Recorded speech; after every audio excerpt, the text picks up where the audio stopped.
Je vais faire le numéro 39, excusez, du chapitre 9, page 436. Donc, au numéro 39, ce qu'on nous dit, quelle est la longueur d'onde maximale capable d'ioniser l'atome d'hydrogène qui est à l'état fondamental? Puis on dit dans quelle région du spectre électromagnétique est-elle située, cette longueur d'onde? Donc, on veut la longueur d'onde maximale. Ce qu'on sait, c'est qu'il y a un photon qui va arriver ici, va frapper l'électron, et si on dit ioniser, ça veut dire que l'électron va être éjecté et il va pouvoir partir, dans le fond, avec une énergie cinétique.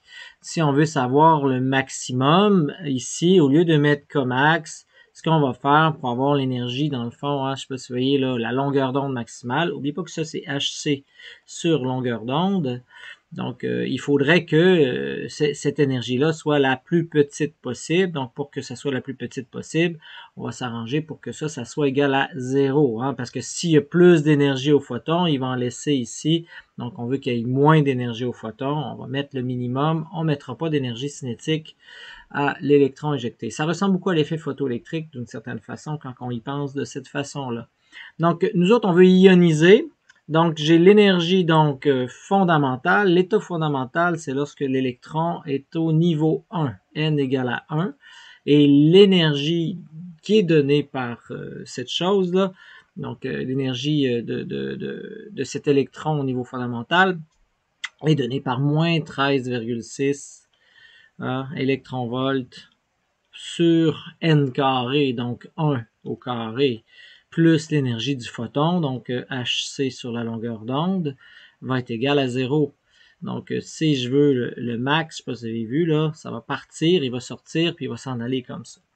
Bon, remarquez une chose, quand il arrivait sur un autre niveau ici c'était écrit comme étant l'énergie du niveau final, puis on aurait mis moins 13,6 électronvolts sur le niveau final au carré. Et nous autres, on veut se rendre à l'infini, on veut que n devienne n infini. Donc, pour n égale à l'infini, ça devient 0. Naturellement, si on avait plus d'énergie, il partirait en plus avec la vitesse. Bref, on a tout mis ça à 0. C'est ce qu'on a dans ce numéro-là. Donc, on a mis, si vous aimez mieux, le niveau final à l'infini pour ioniser, puis on n'y a pas donné plus d'énergie que ça, parce que, si je mets plus, ça va ioniser, mais en plus, ça va donner... Bon, j'ai assez expliqué.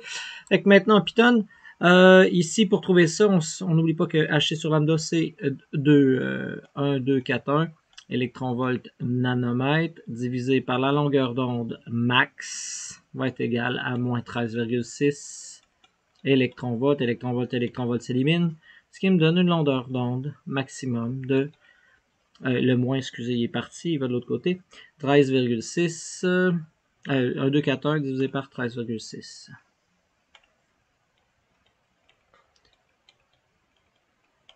Ce qui va nous faire 91,25. 91,25, n'oubliez pas, c'est des nanomètres qui nous restent. Nanomètres. Donc, 91, on se rappelle que dans le spectre de 400 à 700, donc ça c'est bleu, ça c'est rouge, de 400 à 700. Et là, on est à 91, donc là, on est vraiment là de ce bord-ci, on est dans les ultraviolets ici, là.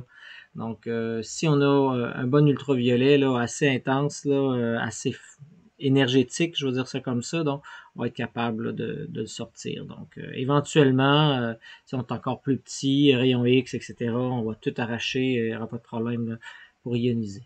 Donc, on est dans cette section-là, 91,25 nanomètres.